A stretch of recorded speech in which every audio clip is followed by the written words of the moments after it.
All right, let's dive into these Progressive Q3 earnings. Yeah, definitely some interesting stuff in here. Yeah, looks like a lot to unpack. For sure. So, growth, that's the first thing that jumps out at me. Uh-huh. They added 1.6 million policies Just this quarter. just this quarter. Yeah, that brings the total up to almost 4.2 million new policies for the year. I mean, you got to think that's got to be some kind of record, right? Yeah, has to be. It is. Yeah, biggest growth they've ever seen. Really? Even bigger than what we saw during like all the pandemic craziness. Wow. And even Trisha Griffith, the CEO, she kind of addressed it Oh, really? on the call. Yeah. Okay. She said, let me see if I can find it. Our plan was that getting rates right would allow us to be in a position to grow, and it certainly has paid off. So Mm. clearly working for them. Yeah, I mean, attracting a lot of customers, Yeah. but, you think with all that growth, Right. they'd be maybe sacrificing profits to get there. Yeah, undercutting everyone or something. Right, exactly. But their year-to-date combined ratio is looking good. Strong. Really strong. Yeah, I mean, it suggests they're actually on track for a record year profit-wise. How are they doing both?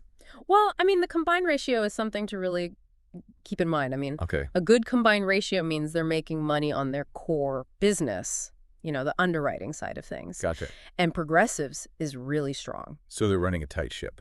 Yeah, they're not just growing, they're growing smart. Okay, so growth and profit, that's impressive. Yeah. Makes you wonder how they're pulling it off. But one thing that jumped out to me was that record media spend this quarter. Oh, yeah, for sure. They even specifically mentioned it in the call, They did. attracting a record number of direct channel prospects. Right, right. And, this is where it gets interesting. One of the analysts, Josh Shanker, I think, Yeah. he was asking, with the margins being so good, does this mean we might see price cuts? Oh. Yeah, and Griffith, her response was, we're prioritizing unit growth over premium growth. So basically, they're saying we're focused on getting as many customers as possible right now. Market share grab. Exactly. Even if it means maybe a little slower premium growth. In the short term, yeah. So playing the long game. I think so. Makes sense, especially if they're confident they can hold on to those new customers. Yeah, that's the key. Did they talk about retention at all? Oh, they did. Okay. Griffith even said, we don't want to spend all of the media money to have customers come in and then just leave. Right. So even with the record growth, they're still really focused on keeping those existing customers happy. Keep them around. Yeah. Make them loyal. Exactly. Now, speaking of keeping people happy, they also spent a lot of time talking about their employees Yes. and their commitment to using technology, specifically AI. Yeah, a lot of talk about that. Like claims processing with AI, chatbots for customer service. It seems like kind of a two-pronged approach, They want to get great people and keep them, but they also know that AI can help make things more efficient. Yeah, free up the humans for the more complex stuff. Right, exactly. Makes sense. Hmm. Now, we can't really talk about Progressive without talking about competition. No, definitely not. It's getting pretty fierce out there. For sure. How are they viewing this whole increasingly competitive landscape? Well, Jimmy Buller, one of the analysts, asked about that specifically. Nope. He was, pointing out that a lot of their competitors are kind of shifting their focus back to growth, Right. After all the pandemic stuff. Yeah. And Griffith, she didn't really seem fazed at all. She said, let's see, we got out ahead of the game. Our plan was that getting rates right would allow us to be in a position to grow, and it certainly has paid off. Wow. Okay. Confident. Yeah, definitely confident in their ability to kind of, navigate all the competition. That's interesting. Makes you wonder what their secret sauce is. Yeah. Are they just that much better at pricing and risk than everyone else? Well, one area where they're definitely doing something different Uh-huh. is on the property side of things. Okay. They're actually trying to de-risk their portfolio, moving away from areas that are prone to catastrophes. Wait, really? Yeah. So they're reducing their exposure in those high-risk markets? They are, and we can even see it in the numbers. Okay. They're seeing like 19% growth in policies in force, what they call PIF, Right. in the less volatile states, compared to like a 9% decrease Wow. in the places where you get a lot of hurricanes and stuff. So they're basically saying we'd rather have steady, predictable growth Yeah, than chase those riskier markets. I think so. It's a pretty bold move considering the overall growth in property insurance right now. For sure, but it shows that they're thinking long term. Prioritizing stability over short-term gains. Exactly. All right, so we've got record growth, strong profitability, and this interesting de-risking strategy in their property business. Yeah. What else stood out to you from Q3? Well, a couple of things, actually. Their investment strategy seems pretty noteworthy, Oh, yeah. especially with the current, economic climate. Right. Brian Meredith asked about that on the call, He did. about their new money yields relative to book yields, basically trying to figure out if there was still room for improvement on their investment returns. Yeah, and their chief investment officer, John Bauer, I think it was, Yeah. he explained how having a short duration portfolio lets them move quickly when things get volatile. Right. They're not locked in. Exactly, and especially with the election and everything. Oh, yeah. That's adding a whole other layer of uncertainty. Yeah, but they're not chasing risky returns. They're focused on just consistent income and preserving capital. Makes sense. Play it safe. Yeah. So what was the other thing that caught your eye? Their commentary on bodily injury trends, I thought that was pretty interesting. Okay. Analyst Mike Phillips pointed out that severity had ticked up a bit, while frequency hadn't really improved as much as in the previous quarter. Right. Those little details can really add up over time. Oh, absolutely. Impact profitability in the long run. Yeah. So what did they say was driving that higher severity? Griffith mentioned an increase in large losses, more soft tissue injuries, more attorneys involved. Oh, the lawyers. And she even talked about those big jury verdicts. Right. The ones we've been seeing where people are getting awarded huge sums for what seemed like minor injuries. Exactly. And, it just kind of reminds you that even with the best pricing models in the world, Yeah. you can't always predict what's going to happen. It's a reminder that the real world can be messy. Yeah, Okay, so that's something to watch, for sure. definitely. Now, they also had some interesting things to say about customer segmentation and how that's impacting their profitability. Yeah, Brian Meredith had a good question about that, too. You did? He was asking about their auto frequency trends. Right, which have been surprisingly good. Yeah, better than expected. Wondering if it was sustainable. And Griffith said it was all because they're attracting more of their preferred customers. Your A students. Yeah, exactly. The ones with the lower claims frequency. Yeah, makes sense. So it's all about finding and keeping those safer drivers. It seems to be working for them. But can they keep that going as they grow? That's the question. $1 million question. Yeah, we'll have to see. All right, so that's something else to watch Definitely. as we move into Q4 and look ahead to 2025. Yep, a lot to keep an eye on. For sure. Should be interesting. Absolutely. It'll be interesting to see if that focus on preferred customers changes their severity trends at all. Oh, okay. Yeah, Mike Zaremski, one of the analysts, actually asked about that, wondering if, having more of those preferred customers could actually lead to higher severity down the line. Interesting. Did they think that was a big risk? Griffith kind of downplayed it. Okay. She said, maybe they do have more products stick around longer. Right. But ultimately, she said frequency has been trending down for decades. Yeah. And she really emphasized that they're open to insuring, anyone, as long as they can hit their target profit margins. So no customer left behind as long as they fit the model. Exactly. But back to this growth thing, it almost seems too good to be true. Yeah, it's impressive. Makes you wonder if they can actually keep it up. I mean, that's the question everyone's asking. What were the analysts saying? Well, Elise Greenspan, she asked about their growth expectations for 2025. Okay.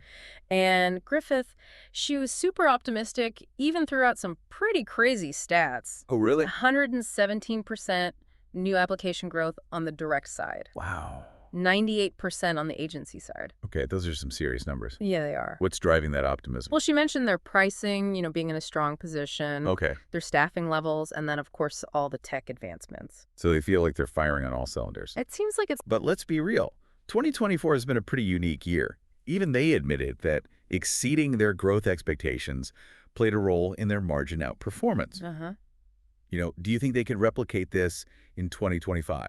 That's the big question. Yeah. And actually, Meyer Shields, he asked about that directly. Okay. He was trying to figure out, how much of their success was because of their strategy versus just getting lucky with favorable loss trends. Right, so was it skill or luck? Yeah, basically.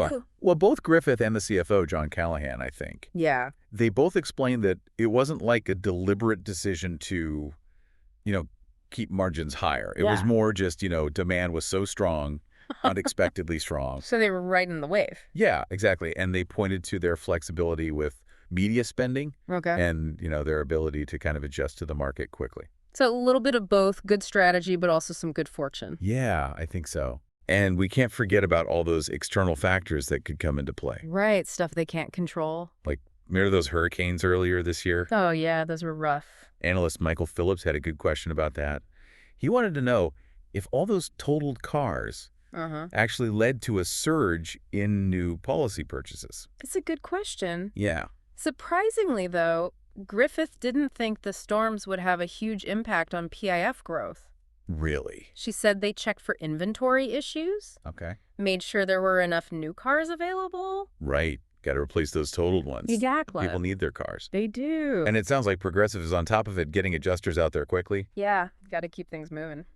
Now, speaking of claims, we all know attorney involvement is a huge factor in auto insurance. Oh, yeah, that's a big one. Did they talk about that at all? They did. Okay. Jimmy Buehler asked about the long-term trends in personal auto, specifically, those increasing attorney rep rates. Yeah, more and more lawyers getting involved. Yeah, it's a trend for sure. And it's not going away. And Griffith, she acknowledged that, talked about how it's impacting medical costs. Right. And she emphasized the importance of, resolving claims fairly to try to avoid those situations. It's a good reminder that insurance is ultimately a relationship business. It is. You got to build trust with your customers. For sure. Especially if you want to keep those preferred customers happy. Couldn't agree more. All right, so we've talked about growth, profitability, competition, those external factors. You hit all the major points. I can't wrap this up without talking about their property business again, though. No, definitely not. They made it clear they're serious about getting it to their target combined ratio. Yeah, no messing around. What steps are they taking to boost profitability there? Well, Meyer Shields asked about that specifically. Okay. And Griffith, she basically laid out their multi-pronged approach. Sorry, hit me with it. Rate increases, shifting away from those risky areas, refining customer segments, sharing costs through higher deductibles. Okay. Better agency management.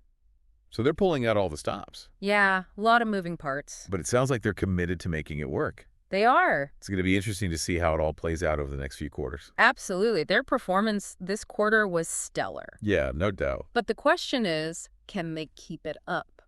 That's the million-dollar question. Yeah, for sure. It's like we're watching the whole industry transform. Yeah, big changes happening. And, speaking of changes, we haven't really touched on their agency business. Right. Good point. David Motemaden, one of the analysts, asked about that. How they're balancing growth between their direct channel and their agency partners. It's easy to forget about the agents when you see those huge direct numbers. Totally. So what do they have to say about that? Griffith really emphasized their commitment to both channels. She even called agents their most important partners.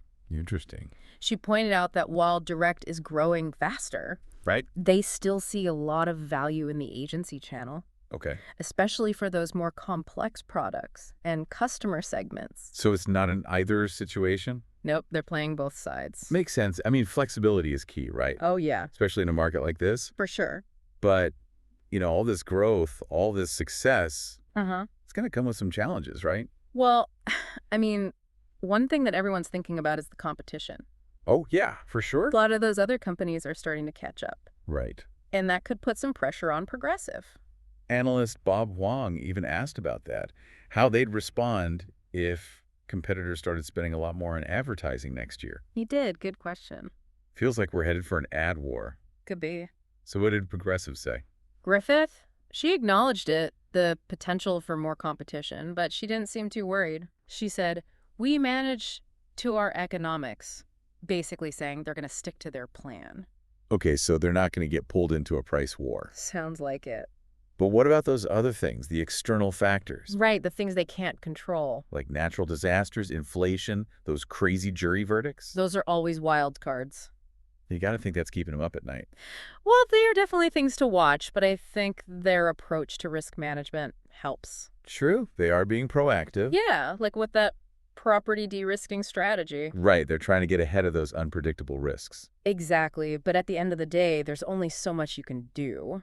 Yeah, some things are just out of your hands. That's the insurance business for you. All right, well, that wraps up our deep dive into Progressive's Q3 earnings. Some really interesting stuff. We saw some impressive growth, got some strategic insights, and definitely a few challenges on the horizon. Yeah, it's going to be a fascinating next few quarters for sure. I'm curious to see if Progressives can keep this momentum going. Will the competition catch up? How will they handle those unexpected events? Lots of questions. Plenty to keep an eye on. We'll be back to break it all down when the next earnings report comes out. Looking forward to it. Until then, keep those questions in mind.